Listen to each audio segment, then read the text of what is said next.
80 seconds. That's all it took. A delay so small, most people wouldn't even notice it. But on April 25th, 2005, that delay would spiral into one of the deadliest train disasters in Japan's history. That morning, the commuter train 5418M prepares to leave Takarazuka station. Everything seems routine. But inside the driver's cabin, something isn't right. He's already under pressure.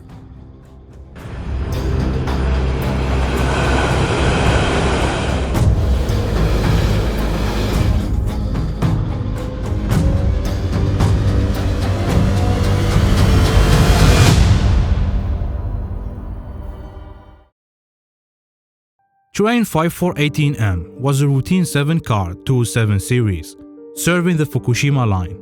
It ran from Takarazuka Station through Amagasaki toward Doshishanmei Station in Kyoto via the GR Tozai and Katamashi lines. On that Monday morning, it carried about 700 passengers, many of them office workers on their way to work. The operator was West Japan Railway Company, or GR West for short.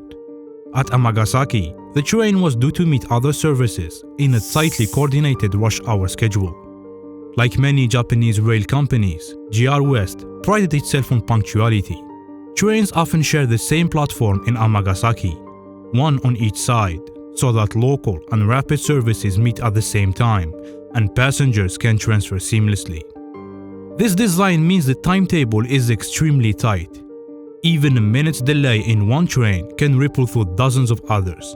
In fact, schedule changes in the years before 2005 had slashed the buffer time from 71 seconds to just 28 seconds over the 15 minutes run between Takarazuka and Amagasaki. In other words, train 5418M had virtually no margin for error on that route. That morning, the train's 23-year-old driver, Ryojiro Takami, felt the pressure from the first second. At 9:04 a.m., he left Takarazuka station, already 15 seconds behind schedule. The train next stopped at Nakayama-jura station, where he accumulated an additional 10 seconds of delay. Takami realized he was running behind schedule, and to make up for the lost time, he pushed the train to its absolute limit. Now approaching Itami station, and despite an ATS warning inside the cab, Takami did not initially reduce speed as the train neared the Itami platform at 120 km per hour. He finally applied emergency braking when the second alarm sounded, but he miscalculated and overshot the platform by 72 meters. Yet another costly mistake. The conductor, a 42-year-old man, signaled for Takami to reverse the train back to the platform. This maneuver cost them even more precious time. The train was now 1 minute and 20 seconds behind schedule. 80 seconds. In most parts of the world, a minute and 20 seconds is a rounding error. In the hyper-synchronized ecosystem of the GR West, 80 seconds was a catastrophe. As Takami pulled out of Itami station, he knew what awaited him at the end of the line: another round of re-education. You see, GR West's culture was such that any infraction, even a slight delay, would likely land the driver in harsh day-shift education called Nikin Kyokyu, a punitive retraining program. Under this system, drivers lose pay and are subjected to lengthy sessions of verbal scolding.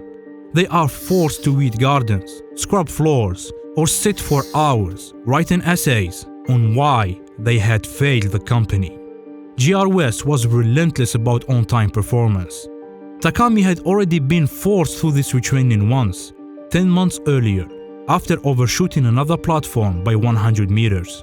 The prospect of another Nikin Kyokyu weighed heavily on him. Concerned about the previous overshoot, he called the conductor via the cab radio and requested that the conductor understate the overshoot distance when reporting to dispatch. The conductor replied with a short answer. It was quite a bit over, then turned to calm a passenger who demanded an apology announcement. Takami pushed the speed higher to recover lost time. At Sugakushi Station, the train was recorded at 120 km per hour, the train's top speed, having clawed back about 30 seconds of delay. Commuters later reported that the train felt faster than normal as it swept through the station. It seems Takami, under intense pressure to be punctual, was trying desperately to keep the timetable from slipping. The moment of truth came on a tight right-hand curve between Sugakushi and Amagasaki stations. The curve had a posted speed limit of 70 km per hour and a radius of about 300 meters. On that sunny April morning, the train barreled into it at roughly 116 km per hour, well over the safe limit. In the final seconds, Takami realized something was wrong and applied the brakes. He hit the normal service brake instead of the emergency brakes, likely because engaging it would be considered another infraction requiring justification. But it was too late.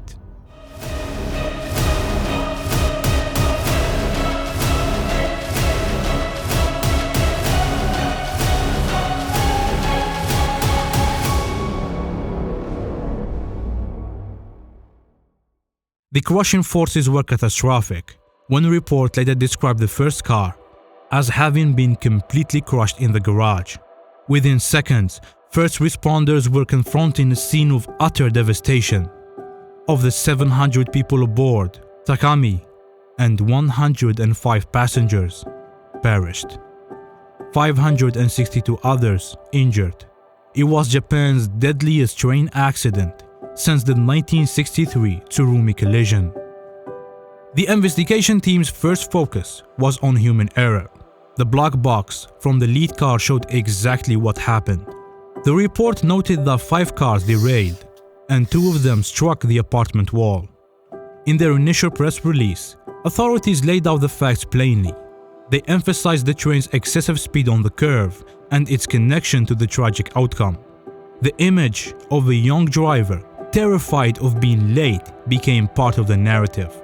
People began to question, had GR West's obsessive scheduling pushed the train and its driver to the breaking point?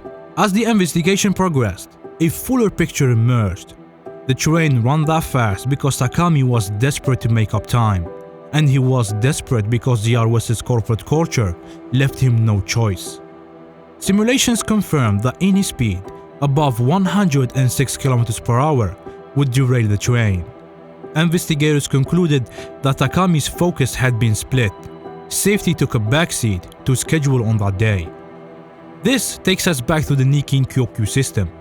In interviews with rail employees, the investigation team heard that the day shift education was widely seen not as training, but as psychological torture. Taken together, the evidence suggested that Takami's behavior, while individually mistaken, was at least partially understandable. He was young and anxious not to incur the wrath of superiors.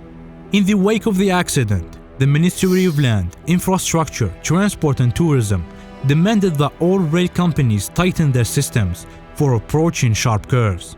Trains were ordered to have enhanced automatic train stop that could slow or stop a train well in advance of a dangerous curve. GR West itself lowered the speed limits on that line.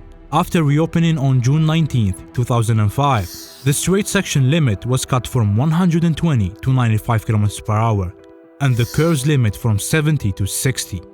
In the years since, the Amagasaki derailment has become a byword in Japan for the dangers of schedule pressure and the need to support, not punish, train crews. Every April 25th, there are memorial ceremonies in Amagasaki. A new park-like memorial called Inori no Mori, or Prayer Forest, was built near the crash site in 2018 to honor the victims.